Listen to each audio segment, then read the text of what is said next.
नमस्कार दोस्तों, स्वागत है आपका हमारे चैनल कवेल एकेडमी में।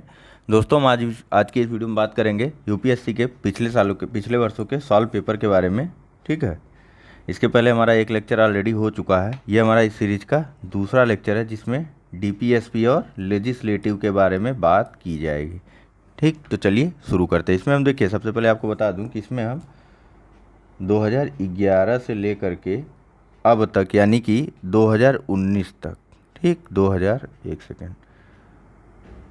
2011 से लेकर के 2019 तक जितने भी सवाल आए हैं यूपीएससी प्रीलिम्स में, उन सब सवालों के बारे में या फिर प्रश्नों के बारे में चर्चा करते हैं और उनको जानते हैं। ठीक, पुराने प्रश्नों को पढ़ना इसलिए ज़रूरी होता है क्योंकि यूपीएससी के क्वेश्चन डायरेक्ट तो रिपीट नहीं होते, लेकिन हाँ, उनसे संबंधित चीज़ें जो हैं उसे हम आंसर को अपने फाइंड आउट या फिर सॉर्ट आउट करने में इस्तेमाल कर सकते हैं। इसीलिए हमको इनको पढ़ना चाहिए और सॉल्व करना चाहिए। ठीक, देखिए यूपीएससी करता क्या है ना, एक ही प्रश्न को कई तरीके से बार बार पूछ लेता है। तो जब हम इसके पुराने पेपरों को सॉल्व करेंगे तो हम उस चीज़ों को समझेंगे, उन तरीक़ों को समझेंगे कि जो यूपीएससी अपनाता है, और साथ ही साथ हमारे फैक्ट जो है वो और अच्छे से, हमारा जो है फैक्टों पे और बढ़िया से पकड़ बन जाएगा। फिर हमारे लिए प्रश्नों को पहचानना और सही उत्तर को टिक करना आसान हो जाएगा। इसीलिए हमको पुराने पेपरों को सॉल्व ज़रूर करना चाहिए। तो चलिए शुरू करते हैं। ठीक, ऐसे भी यह वीडियो लंबी बनने वाली है, तो बस साथ चलते रहिए और आनंद लेते रहिए।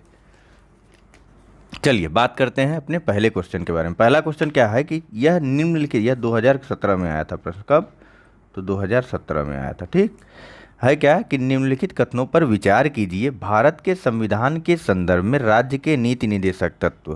पहला कथन है कि विधायिका के कृत्यों पर निर्बंधन करते हैं। दूसरा कथन है कार्यपालिका के कृत्यों पर निर्बंधन करते हैं। तो पूछा जा रहा है कि इनमें से कौन सा कथन सही है। केवल एक, केवल दो, और सी है कि एक और दो दोनों, और डी है न तो एक और न ही दो। तो बताइए। देखिए इसका सही आंसर है ऑप्शन नंबर डी। ठीक, यानी कि न तो ये विधायिका के कृत्यों पर निर्बंधन करते हैं, न ही कार्यपालिका के। क्यों? क्योंकि हमने पढ़ा है कि राज्य के नीति निर्देशक तत्व तो किसी भी प्रकार से और किसी के ऊपर भी इन्फोर्सिबल या फिर प्रवर्तनीय नहीं है, विधि द्वारा प्रवर्तनीय नहीं है। ठीक, इनका आप न्यायालय में जाकर के इन्फोर्स नहीं करवा सकते कि नहीं राज्य ये काम करे, बल्कि जो डीपीएसपी है इनका जो है उल्लेख आदर्श संहिता के रूप में किया गया। ठीक है, यहाँ कि हाँ भैया, राज्य जब कानून बनाएंगे तो एक बार इनकी तरफ नज़र ज़रूर रखेंगे ताकि इन्हें फॉलो कर सके या फिर इनका पालन सुनिश्चित कर सकें अगर संभव हो जहाँ तक। ठीक, चलिए बात करते हैं नेक्स्ट प्रश्न के बारे में। यह है कि संविधान के 42वें संशोधन द्वारा निम्नलिखित में से कौन सा सिद्धांत राज्य के नीति निर्देशक तत्वों में जोड़ा गया था। ऑप्शन ए है पुरुष और स्त्री दोनों के लिए समान कार्य का समान वेतन। ऑप्शन बी है उद्योगों के प्रबंधन में कामगारों की सहभागिता। ऑप्शन सी है काम, शिक्षा और सार्वजनिक सहायता पाने का अधिकार। ऑप्शन डी है श्रमिकों के लिए निर्वाह योग्य वेतन एवं काम का मानवीय दशाएं सुरक्षित करना। ठीक, तो बताइए। इसमें सही ऑप्शन है ऑप्शन नंबर बी। ठीक, उद्योगों के प्रबंधन में कामगारों की सहभागिता। कौन सा अनुच्छेद? तो अनुच्छेद है 43 का ए। यह कब जोड़ा गया था? तो 42वें संविधान संशोधन द्वारा इसको जोड़ा गया था। ठीक, चलिए बात करते हैं नेक्स्ट क्वेश्चन के बारे में। यह है कि भारत के संविधान में कल्याणकारी राज्य का आदर्श किसमें प्रतिष्ठापित है। ऑप्शन ए है उद्देशिका में। ऑप्शन बी है राज्य की नीति निर्देशक तत्व में, और ऑप्शन सी है मूल अधिकार में। ऑप्शन डी है 7वीं अनुसूची में। तो बताना है कहाँ पे कल्याणकारी राज्य के आदर्श को या फिर आइडियल को प्रतिष्ठापित किया गया है। तो बताइए। यह है राज्य की नीति के निर्देशक तत्व। देखिए कल्याणकारी राज्य से तात्पर्य जो है एक ऐसे राज्य से होता है। ठीक, कल्याणकारी राज्य से तात्पर्य एक ऐसे राज्य से होता है जहाँ सामाजिक, ठीक, ऐसे शॉर्ट में देखते हैं। ठीक, जहाँ सामाजिक, इकोनॉमिक, ठीक, सोशल, इकोनॉमिक और पॉलिटिकल, इस प्रकार के तीनों तरह के जस्टिस उपलब्ध हों। और इनकी बात कहाँ की गई है? तो इनकी बात राज्य के नीति निर्देशक तत्वों द्वारा इनको सुनिश्चित करने की बात की गई है। ठीक, या फिर इनको अपनाने की बात की गई। कहाँ कहाँ पे? तो 38 आर्टिकल 30 सब क्लास 1 यानी कि अनुच्छेद 38 के उपखंड 1 को पढ़िएगा आप। देखिए पढ़ के तो मैं बता सकता हूँ, लेकिन आप पढ़ेंगे तो ज़्यादा बेटर होगा। इसके अलावा अनुच्छेद 38 के उपखंड 2 को देखिए, वहाँ से आपको चीज़ें स्पष्ट हो जाएंगी। साथ ही साथ अनुच्छेद 39 क या फिर 39A और 39D, इनको भी देखिए। चलिए बात करते हैं नेक्स्ट क्वेश्चन के बारे में। नेक्स्ट क्वेश्चन है कि राज्य की नीति के निर्देशक तत्वों के बारे में निम्नलिखित कथनों पर विचार कीजिए। पहला कथन है कि ये तत्व देश के सामाजिक आर्थिक लोकतंत्र की व्याख्या करते हैं। दूसरा कथन है कि इन तत्वों में अंतर्विष्ट उपबंध किसी न्यायालय द्वारा प्रवर्तनीय या इन्फोर्सेबल नहीं है। बताना है कि इनमें से कौन सा या से ऑप्शन सही नहीं है या कथन सही नहीं है। नीचे कुछ ऑप्शन जो हमारे चारों दिए हुए हैं। पहला ऑप्शन है केवल एक, दूसरा ऑप्शन है केवल दो, तीसरा है केवल एक और दो दोनों, और चौथा यानी कि ऑप्शन नंबर डी है न तो एक न तो दो। तो इस कथनों को आप लोग ध्यान से पढ़िए और देखिए।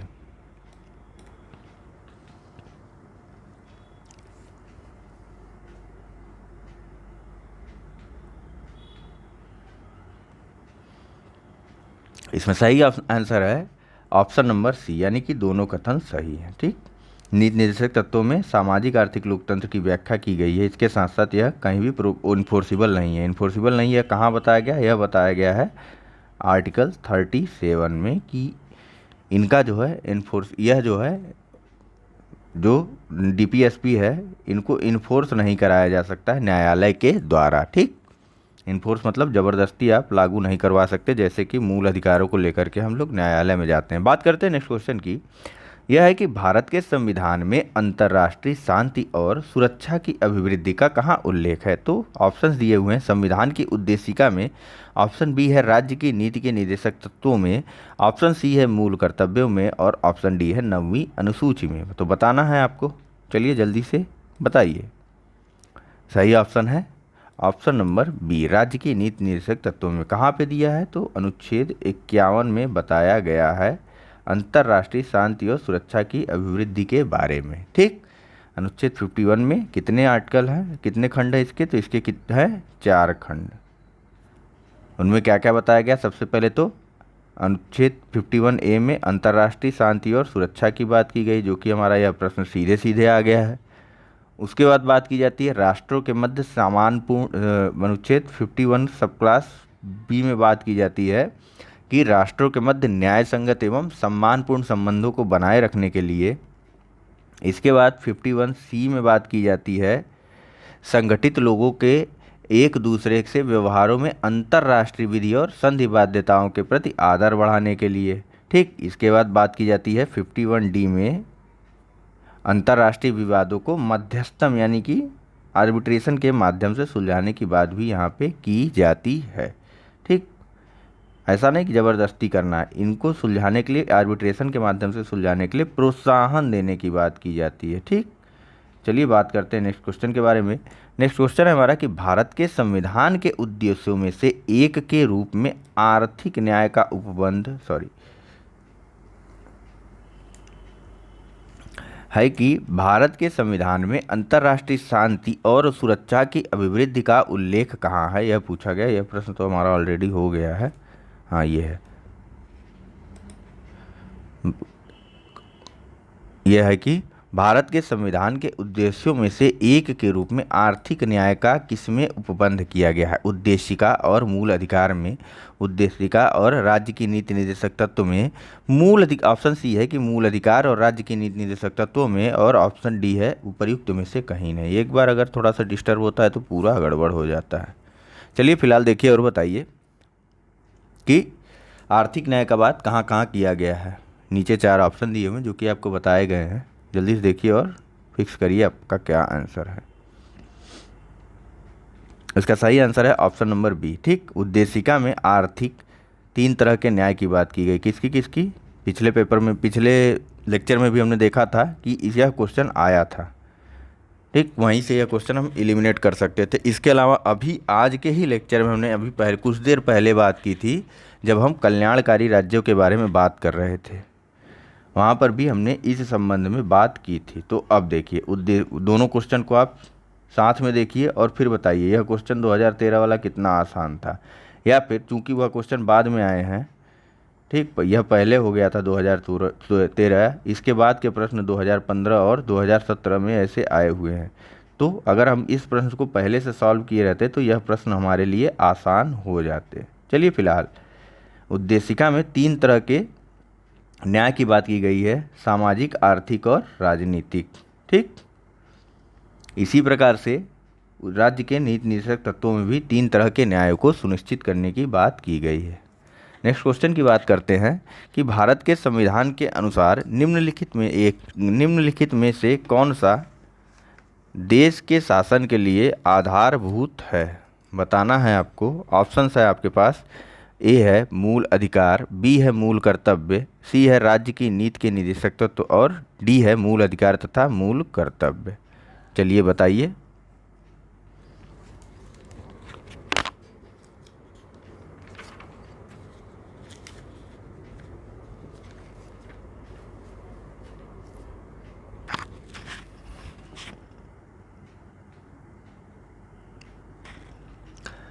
देखिए इसका सही आंसर है राज्य की नीति के निदेशक तत्व। ठीक,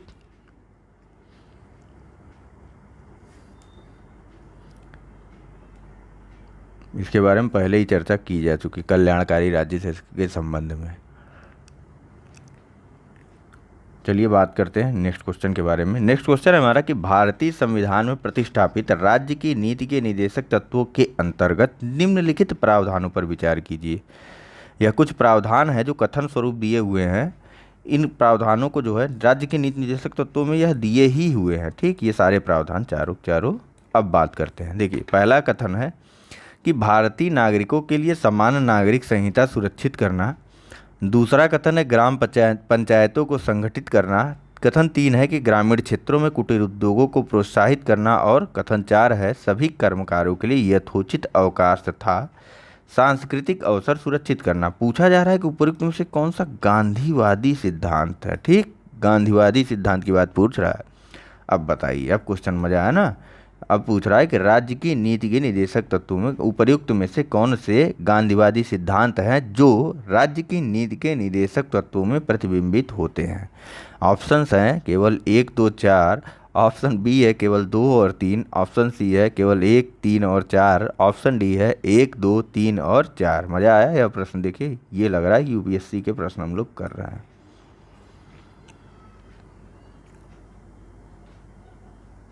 तो बताइए जल्दी। इसका सही ऑप्शन है ऑप्शन नंबर, देखिए गांधी जी पंचायतों की बात करते थे, बहुत आसान है।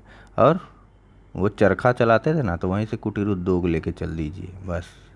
इसकी बात उन्होंने कभी की ही नहीं प्रत्यक्ष रूप से, साथ ही साथ अवकाश से उनका कोई लेना देना ही नहीं था।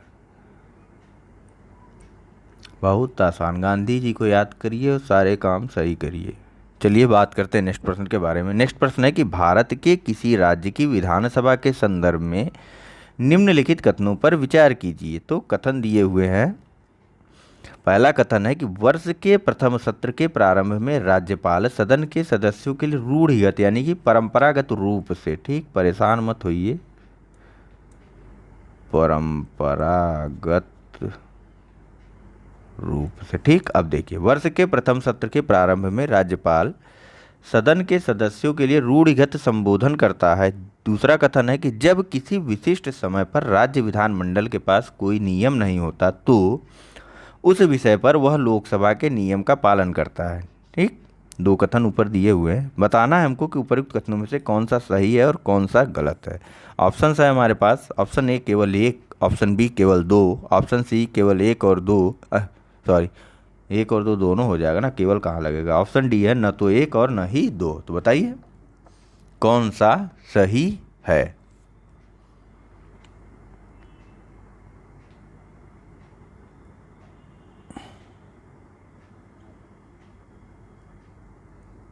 इसमें सही ऑप्शन है option number B, sorry option number A, केवल एक, यानी कि वर्ष के प्रथम सत्र के प्रारंभ में राज्यपाल जो है वह सदन को संबोधित करता है। ठीक, यह जो है सामान्यतया निर्वाचन के पश्चात जो है प्रथम जो वो होती है मीटिंग होती है संविधान विधानसभा की, उसको संबोधित करता है, यह नियम है।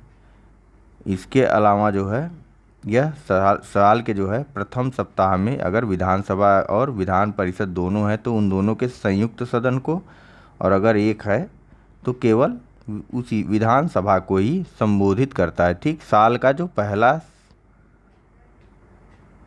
मीटिंग होता है इनका, या फिर पहली बार जब यह समवेत होती है या आती है बैठक करने के लिए इकट्ठी होती है, तब राज्यपाल इसे संबोधित करता है। यह कहाँ दिया गया है, तो यह बात की गई है आर्टिकल 176 सब क्लास 1 में इस प्रकार की बात की गई है। ठीक, और यह तो कोई नियम ही नहीं है भाई, यह तो स्पष्ट रूप से गलत है। चलिए बात करते हैं नेक्स्ट।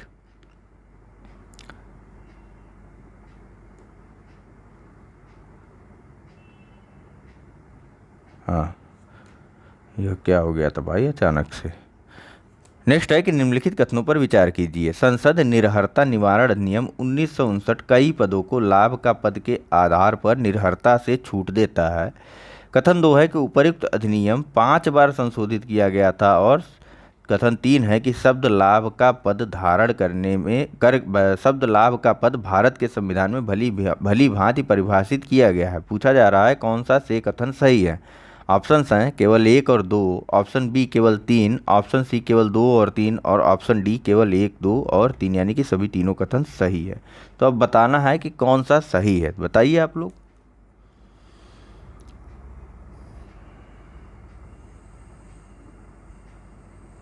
ठीक, अब तक लॉक कर लिया होगा आपने अपना आंसर। सबसे आसान तरीका देखिए, या तो हम किसी भी अधिनियम के बारे में नहीं बता सकते हैं, यह जो दूसरा कथन दिया है किसी भी अधिनियम के बारे में स्पष्ट रूप से हमको याद नहीं रह सकता है कि जब 5 बार संशोधन की बात कर रहा है ये, ऐसा नहीं 1 बार संशोधन और हाल ही में हुआ तो आप करंट में उसे पढ़े रहें। ठीक, और अधिनियम भी 1959 का है, यह भी नहीं कि अभी पिछले वर्ष 2019 का ये अधिनियम हो। तो इसको तो छोड़ ही दीजिए आप कि भैया ये हमको याद रहेगा, भूल जाइए किसी भी अधिनियम को लेकर के। हाँ, आपको याद रहता है तो आप थोड़ा एक्स्ट्रा ऑर्डिनरी टाइप के हैं, बहुत अच्छी बात है, कोई बुरी बात नहीं है। तो अब हमको ये 2 ऑप्शन रह जाते हैं, और इसमें देखिए नीचे ऑप्शन, इसी तरीके से एलिमिनेशन कहते हैं ऑप्शन आंसर का। देखिए अब नीचे देखिए ऑप्शन 3 इसमें भी है, 3 इसमें भी है, 3 इसमें भी है। अब हमको पता चल जाए इसी प्रकार से 2 इसमें है, 2 इसमें है, 2 इसमें, अब हमको पता चल जाए कि भैया या तो ये वाला गलत हो या तो ये वाला गलत हो, या ये दोनों सही हो तब तो ये तीसरा वाला सही हो जाएगा।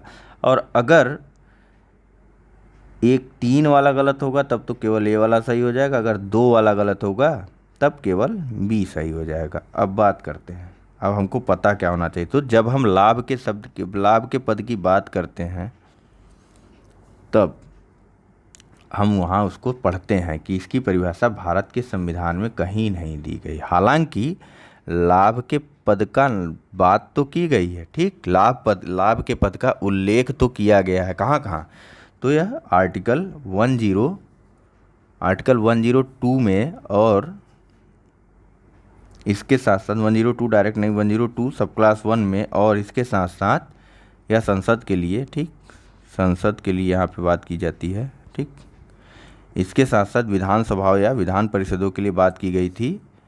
आर्टिकल 191 सब क्लास 1 में लाभ के पद का प्रयोग किया गया। ठीक, लाभ के पद के शब्द का प्रयोग किया गया, हाँ, इनकी परिभाषा नहीं की गई है।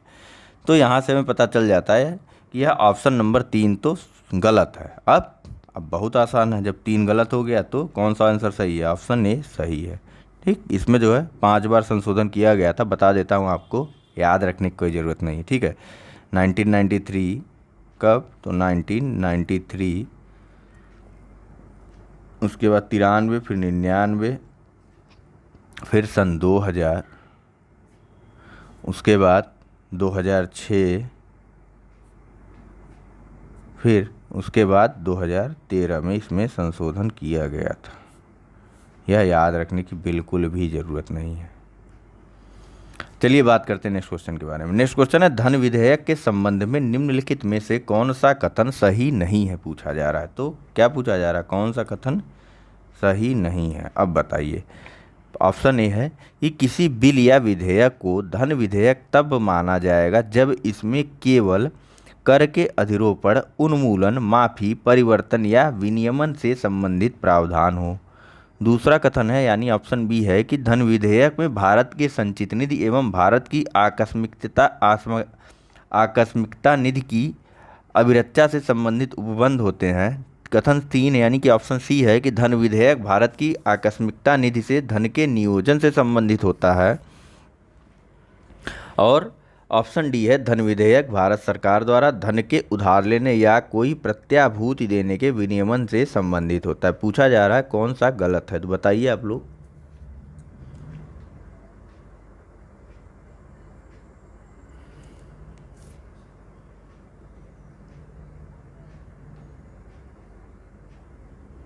देखिए इसमें गलत है ऑप्शन नंबर सी, यानी कि धन विधेयक के अंतर्गत आकस्मिकता निधि के धन के नियोजन की बात नहीं की गई। ठीक है, आकस्मिकता निधि के धन के नियोजन की बात करता ही नहीं है। सबसे पहले जानते हैं धन विधेयक कहाँ दिया है। यह दिया है आर्टिकल नंबर 110 में। ठीक, इसमें बताया गया है कौन कौन से विधेयक धन विधेयक होंगे और कौन कौन से नहीं होंगे। ठीक, अब जान लेते हैं। पहले तो यही है, ठीक, 110 में सबसे पहले इसी की बात की जाती, किसी बिल या कर को जो है धन विधेयक तब माना जाएगा जब उसमें किसी कर का अधिरोपण, उत्साधन, परिहार, परिवर्तन, विनियमन हो।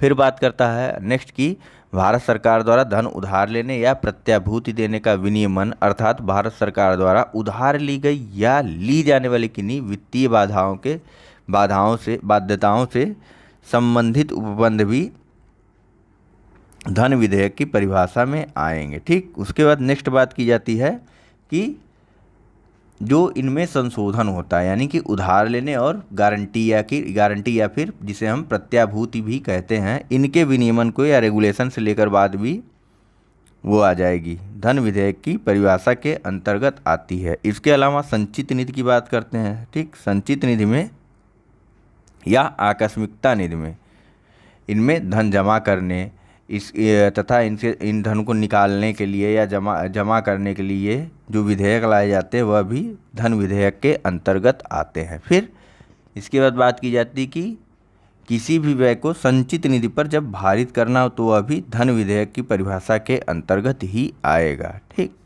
और भारत की संचित निधि या भारत के लोक लेखा मद से अगर लोक लेखा मद यानी कि पब्लिक अकाउंट से भी अगर कोई धन प्राप्त करना हो तो यह भी जो है धन विधेयक के अंतर्गत यानी कि अनुच्छेद 110 के अंतर्गत ही आता है। इसी प्रकार से हम देखते हैं कि आकस्मिकता निधि के नियोजन की बात तो की ही नहीं गई अनुच्छेद 110 में, तो यह कथन गलत हो जाता है। चलिए बात करते हैं नेक्स्ट प्रश्न के बारे में। यह है कि निम्नलिखित कथनों पर विचार कीजिए। पहला कथन है कि विधानसभा का या की अध्यक्ष यदि विधानसभा का या की सदस्य नहीं रहता है या रहती है तो अपना पद रिक्त कर देगा या देगी। देखिए ये देगा, देगी, की रहता, रहती, इन सब में काफ़ी कन्फ्यूजन होता है। तो आपको एक बात बताऊं, जब इस तरह के प्रश्न आए ना तो आप अपने हिसाब से किसी एक को पकड़ लीजिए, या तो देगी को पकड़ लीजिए या तो देगा को पकड़ लीजिए, बस। अब देखिए क्वेश्चन को, मैं देगा को पकड़ता हूँ। पहला कथन है कि विधानसभा का अध्यक्ष यदि विधानसभा का सदस्य नहीं रहता है तो वह अपना पद रिक्त कर देगा। कितना आसान हो गया। ठीक, अभी हम देगा, देगी, की करके चल रहे थे। अब देखिए दूसरा कथन है कि जब कभी विधानसभा का विघटन किया जाता है तो अध्यक्ष अपने पद को तुरंत रिक्त कर देगा। बताना है कौन कौन सा कथन सही है। ऑप्शंस हैं केवल एक, ऑप्शन बी है केवल दो, ऑप्शन सी 1 और 2 दोनों, और ऑप्शन डी है ना तो 1 ना ही 2। अब बताइए।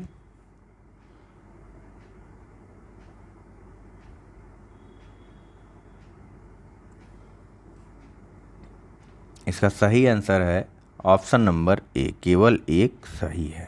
ठीक, यानी कि विधानसभा का अध्यक्ष यदि विधानसभा का सदस्य नहीं रहता है तो उसे अपना पद रिक्त करना होगा। इसके अलावा वह अपना पद कब कब रिक्त कर सकता है, एक तो ये हो गया कंडीशन। ठीक, इसके बाद कंडीशन नंबर 2, कंडीशन नंबर, एक सेकंड, यह तो हो गया कंडीशन नंबर 1। अब बात करते हैं कंडीशन नंबर 2 की।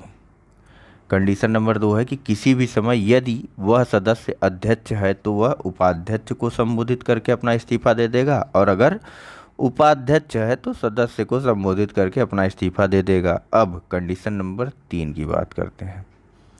इसमें क्या है कि विधानसभा के जो तत्कालीन सदस्य हैं वह बहुमत से पारित एक संकल्प के द्वारा भी इसे इसके पद से हटा सकते हैं, हालांकि इसकी सूचना कम से कम 14 दिन पहले तो उसको दे ही देनी चाहिए। ठीक, अब बात करते हैं जो प्रश्न का कथन नंबर 2 है। इसमें क्या कहा गया है कि जब कभी विधानसभा का विघटन किया जाता है तो अध्यक्ष अपना पद तुरंत रिक्त कर देगा। तो नहीं, अध्यक्ष अपना पद तुरंत नहीं रिक्त करेगा।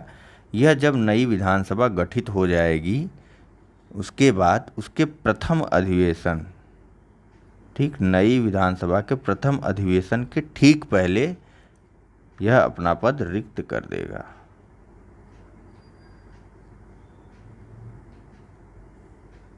समझे आप? तो इसलिए कथन 2 गलत हो जाता है। चलिए बात करते हैं नेक्स्ट प्रश्न के बारे में। नेक्स्ट प्रश्न है, थोड़ा पानी पी लेता हूँ यार।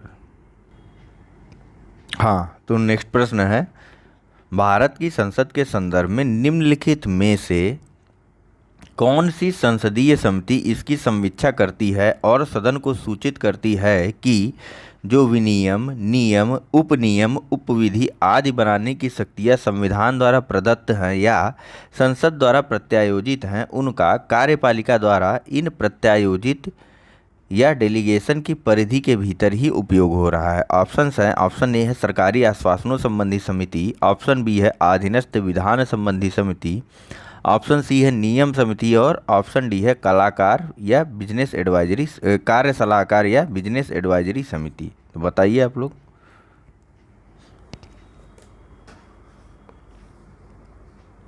देखिए, इस प्रश्न को ना आप ऐसे नहीं कर सकते। आपको अगर ये पता है डेलीगेशन क्या होता है या प्रत्यायोजित विधायन क्या होता है, तब यह प्रश्न करना आसान हो जाता है। प्रत्यायोजित किसे किया जाता है? अपने कामों को। आप जो सीनियर होगा वही तो जूनियर को प्रत्यायोजित करेगा।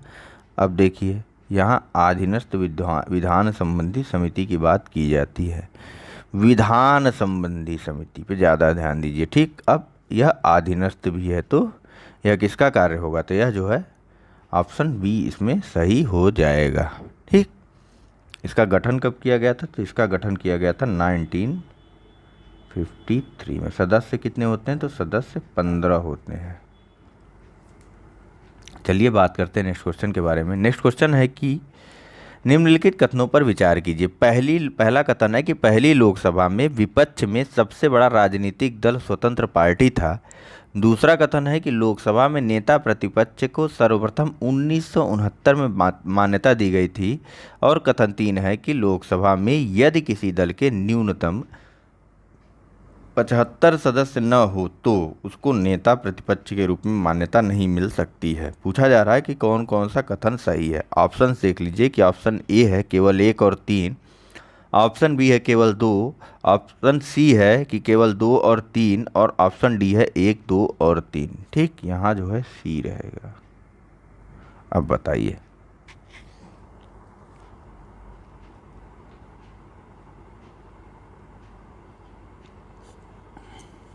देखिए, इसका सही आंसर होगा, यहाँ देखिए, यह कम्युनिस्ट पार्टी की सरकार बनी थी, न कि स्वतंत्र दल की सरकार बनेगी। इसी प्रकार से पहला कथन गलत हो जाता है। हाँ, यह कथन सही है कि लोकसभा में नेता प्रतिपक्ष को सर्वप्रथम मान्यता 1969 में दी गई थी। और सबसे पहले नेता प्रतिपक्ष कौन बने था? तो यह बने थे राम सुभग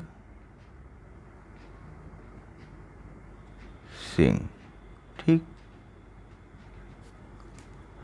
अब कथन 3 है कि लोकसभा में यदि किसी दल के न्यूनतम 75 सदस्य न हो तो उसके नेता को नेता प्रतिपक्ष के रूप में मान्यता नहीं मिल सकती है। तो यह जो है गलत है। बात की गई है केवल 10% की। तो 10% कितने होंगे? यह होंगे लगभग 55। यानी कि लोकसभा में यदि किसी दल के न्यूनतम 55 सदस्य न हो तो उसके नेता को नेता प्रतिपक्ष के रूप में मान्यता नहीं मिल सकती है। अगर कथन ऐसा होता तब तो यह सही होता। तो अब कौन सा कथन सही है?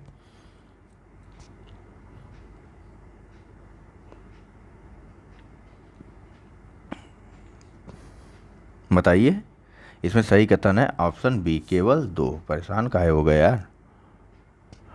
चलिए बात करते हैं नेक्स्ट क्वेश्चन के बारे में। यह है कि भारत की संसद के संदर्भ में निम्नलिखित कथनों पर विचार कीजिए। पहला कथन है कि गैर सरकारी विधेयक ऐसा विधेयक है जो संसद के ऐसे सदस्यों द्वारा प्रस्तुत किया जाता है जो निर्वाचित नहीं हैं किंतु भारत के राष्ट्रपति द्वारा नाम निर्दिष्ट हैं। ठीक। कथन 2 है कि हाल ही में भारत की संसद के इतिहास में पहली बार एक गैर सरकारी विधेयक पारित किया गया है। बताना है कि कौन कौन सा कथन सही है। ऑप्शंस हैं कि ऑप्शन ए केवल 1, ऑप्शन बी केवल 2, ऑप्शन सी 1 और 2 दोनों, और ऑप्शन डी न ही 1 न तो 2। तो बताइए।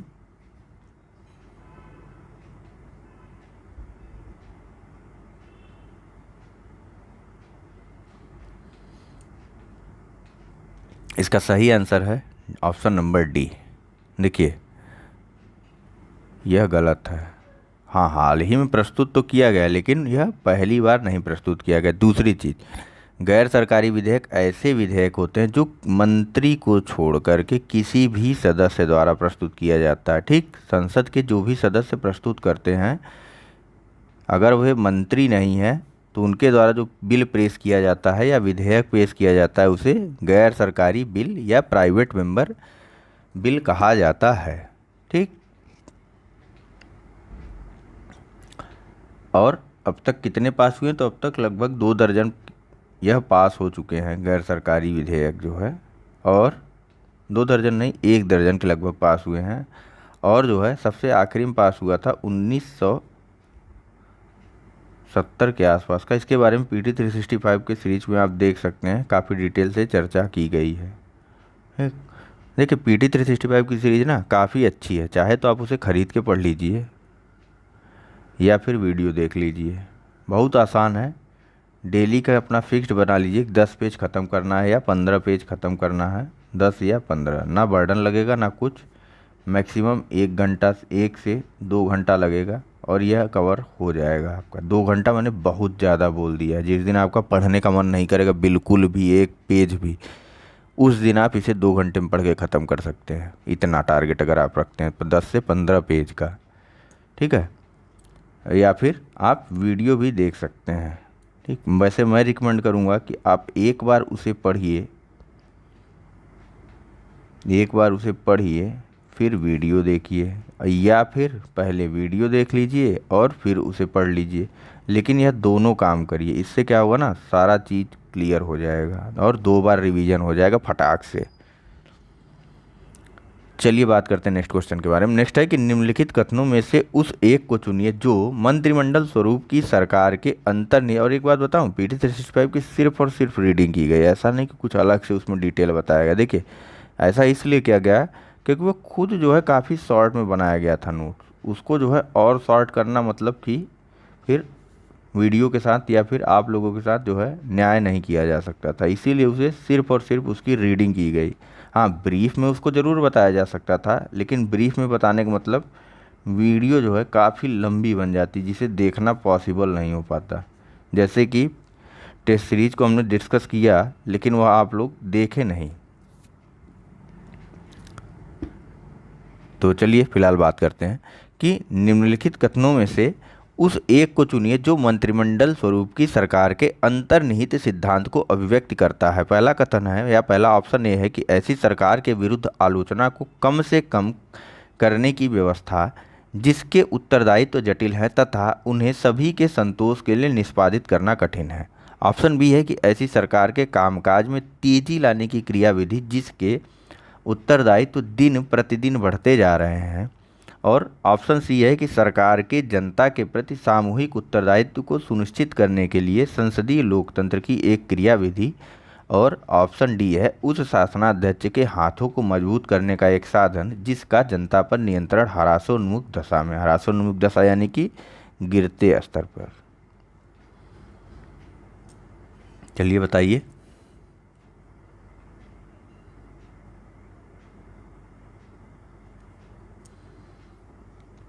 इसका सही आंसर है ऑप्शन नंबर सी, सरकार का जनता के प्रति सामूहिक उत्तरदायित्व सुनिश्चित करने के लिए मंत्रिमंडलीय स्वरूप की सरकारों का गठन किया जाता है। क्यों? क्योंकि यह लोकसभा के प्रति उत्तरदायी होते हैं और लोकसभा जो है जनता की सभा होती है। ठीक, यह लोकसभा जनता का सीधा प्रतिनिधित्व करती है।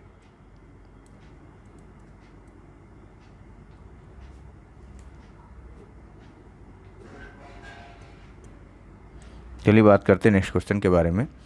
नेक्स्ट क्वेश्चन है कि भारत की संसद किसके, एक सेकेंड,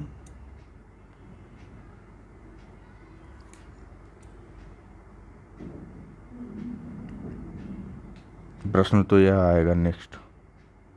चलिए यही बात करते हैं। संसदीय स्वरूप के शासन का प्रमुख लाभ क्या है? तो यह है कि कार्यपालिका और विधानमंडल दोनों स्वतंत्र रूप से कार्य करते हैं।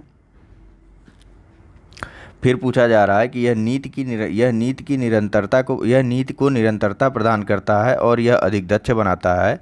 उसके बाद ऑप्शन सी है कि कार्यपालिका विधानमंडल के प्रति उत्तरदायी बनी रहती है। फिर बात की जाती है कि सरकार के अध्यक्ष को निर्वाचन के बिना नहीं बदला जा सकता है। तो बताइए कौन सा कथन इसमें सही है, या फिर संसदीय स्वरूप के शासन का इसमें से क्या लाभ है?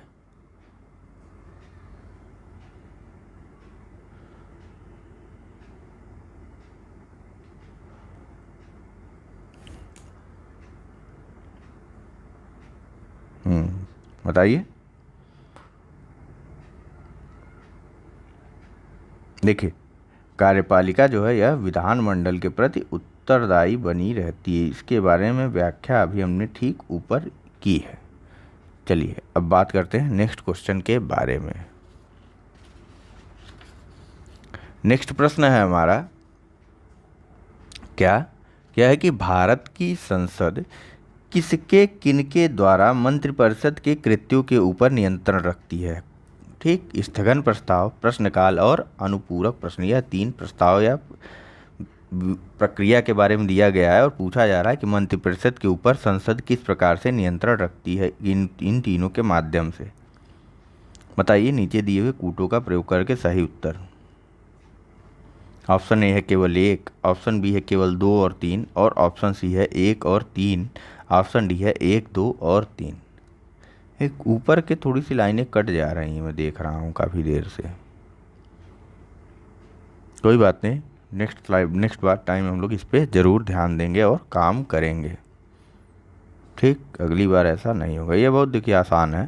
संसद जो है इन तीनों माध्यमों से मंत्रिपरिषद के कृत्यों पर नियंत्रण रखती है। ठीक, स्थगन प्रस्ताव, प्रश्नकाल, अनुपूरक प्रश्न आदि के द्वारा भी।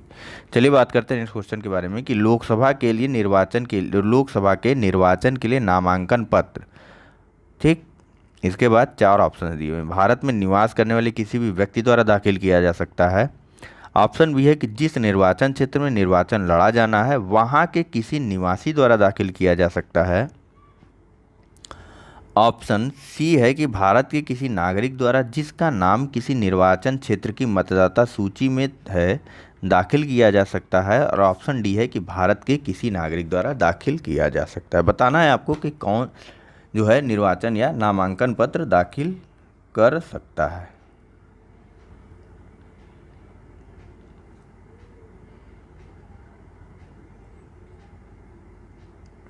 तो बताइए।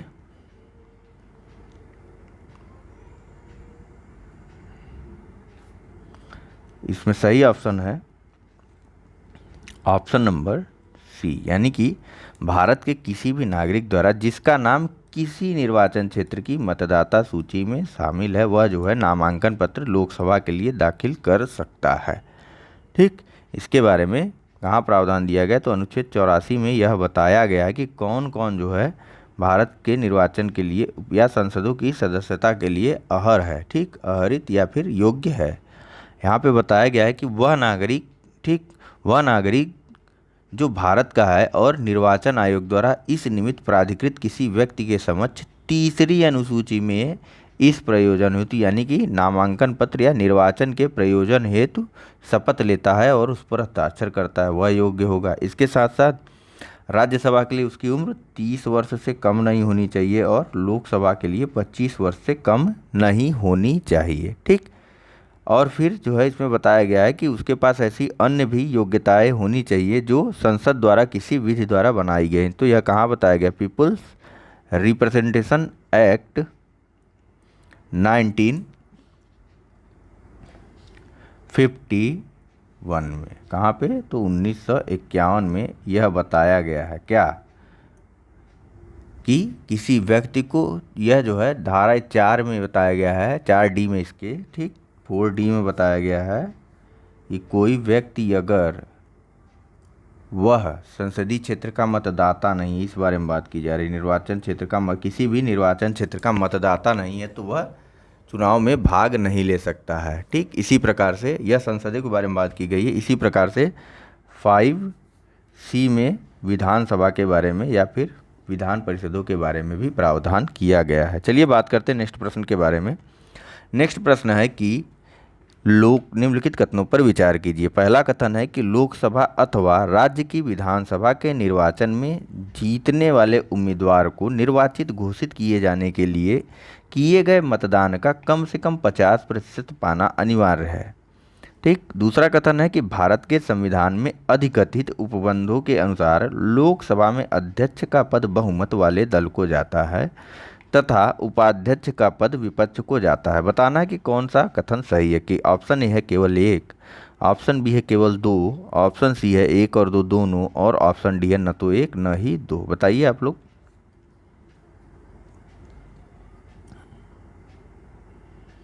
देखिए विधायिका से कितने सारे क्वेश्चन आए हैं, लगातार हम लोग विधायिका से ही प्रश्नों को देख रहे हैं। अभी तक 2017 तक ही पहुंच पाए हम लोग और आज 2017 तक ही रह भी जाएंगे। इसके बाद केवल एक प्रश्न और रह जाएगा चर्चा के लिए। देखिए इसमें जो है दोनों कथन गलत हैं। ठीक। लोकसभा और राज्यसभा हमारे यहाँ first past the post system लागू, यानी कि जिसे सबसे ज़्यादा मत प्राप्त होगा वह जो है जीत जाएगा। ठीक। ऐसा नहीं कि उसे 50% मत प्राप्त हो, 50% से ज़्यादा भी हो सकता है यह अनुपात और कम भी हो सकता है, बस उसे जो है उसके कंपटीटर से ज़्यादा मत प्राप्त हो। दूसरा कि भारत के संविधान में ऐसा कहीं उपबंधित नहीं किया गया। ऐसी परंपरा या फिर व्यवहार में ऐसा ज़रूर देखा जाता है कि लोकसभा का अध्यक्ष का पद बहुमत वाले दल को जाता है और उपाध्यक्ष का पद विपक्ष को जाता है, हालांकि इसके बारे में संविधान का कहीं भी उल्लेख नहीं। तो इसमें सही ऑप्शन है ऑप्शन नंबर डी, न तो 1 न ही 2। तो बस फिलहाल हमारे आज के इस डिस्कशन में इतना ही है। तो मित्रों प्लीज़ हमारे वीडियो को लाइक, सब्सक्राइब और शेयर ज़रूर कीजिए। Thank you very much for discussion. देखिए थोड़ा आपके लिए भी हेल्पफुल रहेगा और आप जिनके साथ शेयर करेंगे उनके लिए भी हेल्पफुल रहेगा और थोड़ा हमको भी अच्छा लगेगा। चलिए thank you very much for discussion.